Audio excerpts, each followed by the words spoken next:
Welcome back everyone. Welcome to civil services study. UPSC civil services की test series चल रही है, हर दिन उसका लाभ उठाते रहिए।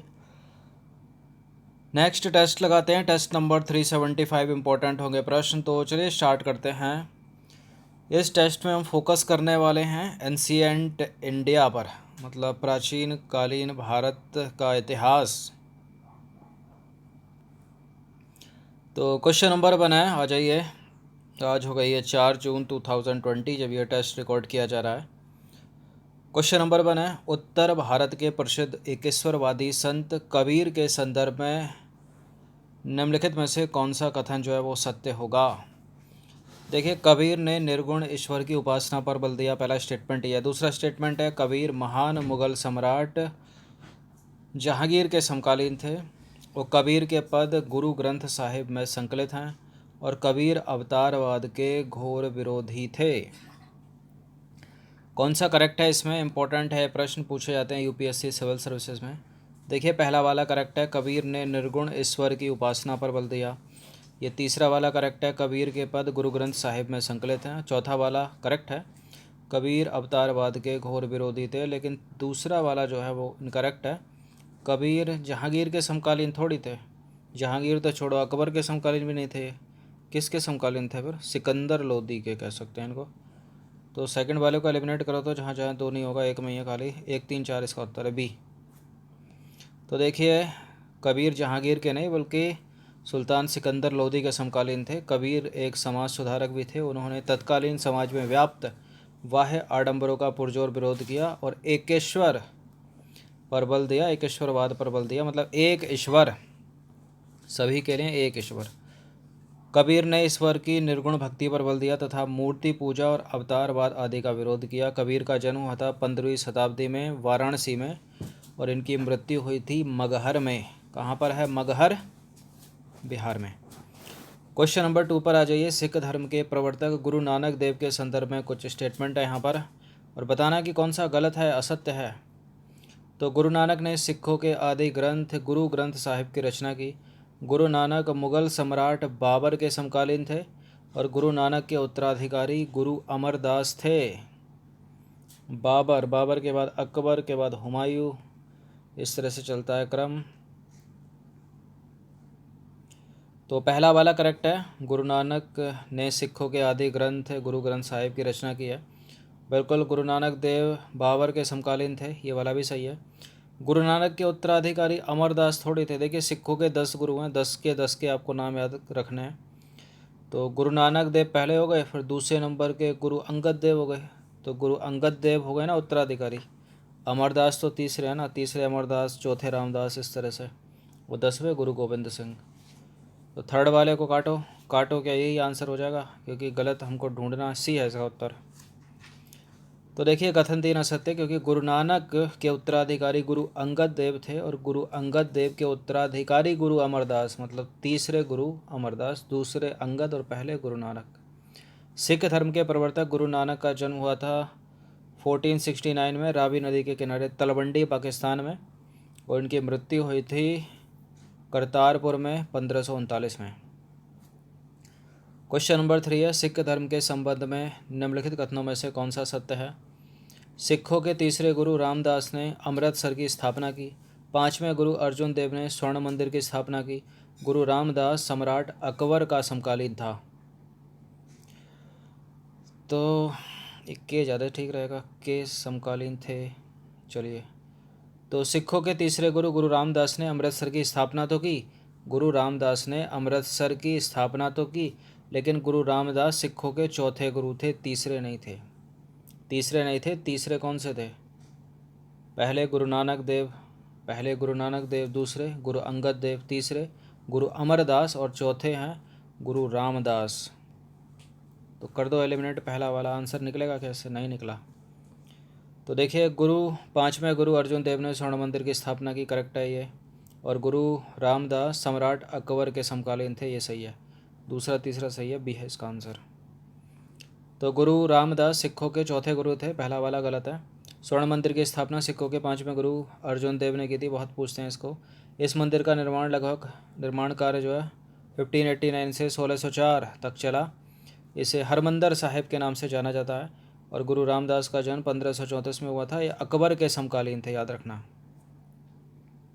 गुरु रामदास अकबर के समकालीन थे। ये किसका कौन समकालीन था, ऐसे प्रश्न करती है यूपीएससी। क्वेश्चन नंबर 4 पर आ जाइए। सिखों के किस गुरु ने अकाल तख्त की स्थापना की थी? अकाल तख्त की स्थापना किसने की थी? गुरु नानक देव? नहीं। हरकिशन ने नहीं, अर्जुन देव, अंगद देव ने नहीं, गुरु हरगोविंद ने की थी। तो अकाल तख्त अर्थात कालातीत सिंहासन सिखों की धार्मिक सत्ता का प्रमुख केंद्र है। यह स्वर्ण मंदिर के सामने स्थित है। इसकी स्थापना सिखों के छठे गुरु गुरु हरगोविंद ने की थी। कितने गुरु सिखों के? 10 गुरु। क्वेश्चन नंबर 5 पर आ जाइए। सिख धर्म के खालसा पंथ के संबंध में इनमें से कौन सा कथन जो है वो असत्य है? खालसा पंथ में दीक्षित पुरुषों को 5 कंकार धारण करने की शपथ लेनी पड़ती थी और खालसा संगत खालसा पंथ से भिन्न है। खालसा पंथ की स्थापना गुरु अर्जुन देव ने की थी और सिखों के 5 ककार केस, कंघा, कच्छा, कड़ा और कृपाण हैं। तो 5 ककार धारण करना है इनको, ये तो करेक्ट है। खालसा पंथ में दीक्षित पुरुषों को वो ही केस, कड़ा, कंघा, कच्छा और कृपाण है, ये भी हैं। और खालसा संगत खालसा पंथ से अलग है, ये भी सही है। खालसा पंथ की स्थापना अर्जुन देव ने थोड़ी की थी, गुरु गोविंद सिंह ने की थी ना, सिखों के 10वें गुरु ने की थी। तो देखिए खालसा पंथ की स्थापना सिखों के 10वें गुरु गुरु गोविंद सिंह ने की थी। कब? 1699 में, आनंदपुर पंजाब में।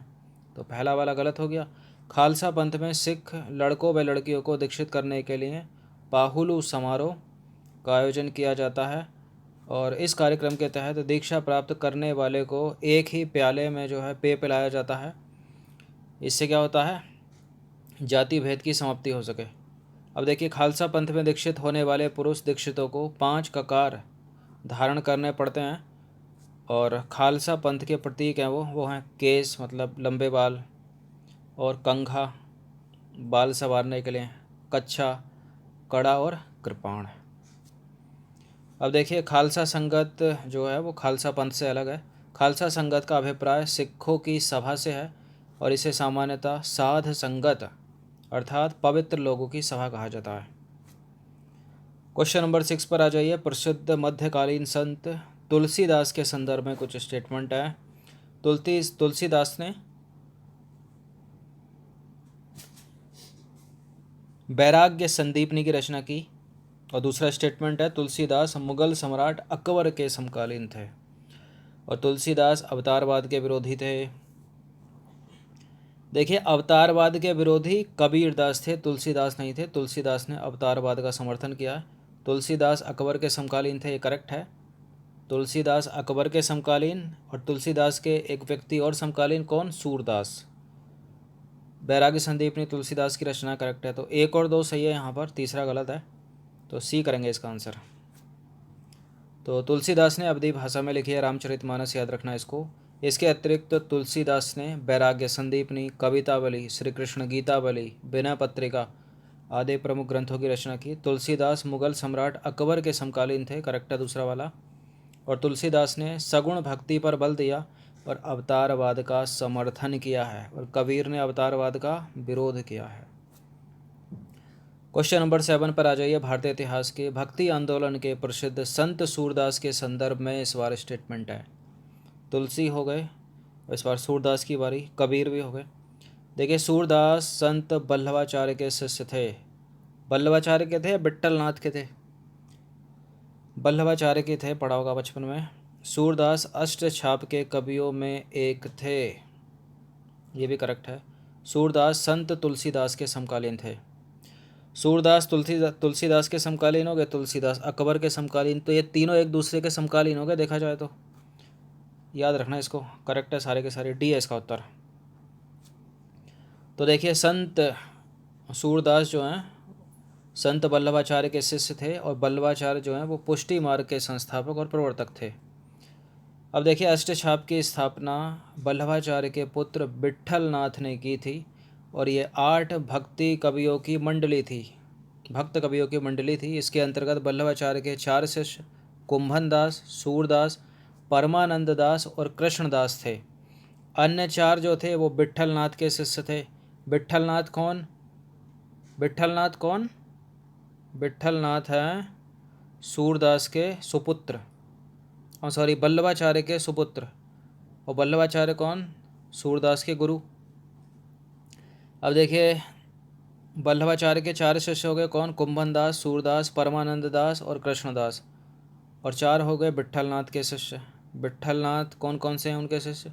गोविंद स्वामी, नंददास, शीत स्वामी और चतुर्भुज दास।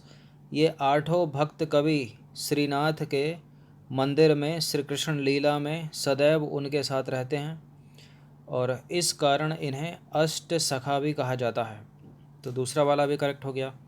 सूरदास संत तुलसीदास के समकालीन थे और तुलसीदास अकबर के समकालीन। ये तीनों एक दूसरे के समकालीन है, याद रखना। सूरदास ने सूर सागर, सूर सारावली और साहित्य लहरी की रचना ब्रज भाषा में की है।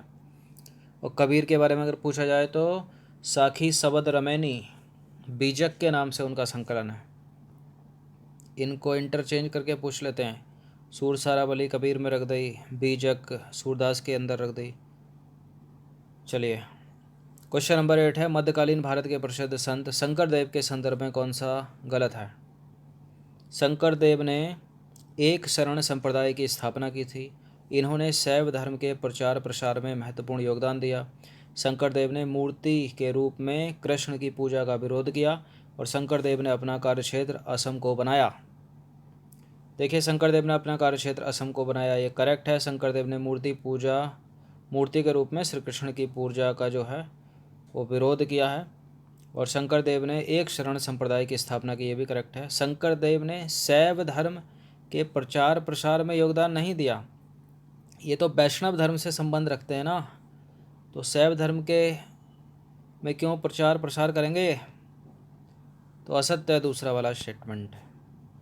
तो देखिए शंकर देव एक वैष्णव संत हैं, अतः इन्होंने विष्णु की उपासना पर केंद्रित वैष्णव धर्म का प्रचार प्रसार किया, ना कि शैव धर्म का। तो गलत है दूसरा वाला स्टेटमेंट। इन्होंने एक शरण संप्रदाय की स्थापना की तथा असम में व्यापक धार्मिक सुधार का कार्य किया। शंकर देव एकमात्र ऐसे वैष्णव संत थे जिन्होंने मूर्ति पूजा के रूप में कृष्ण की पूजा का विरोध किया। मूर्ति के रूप में कृष्ण की पूजा का विरोध किया।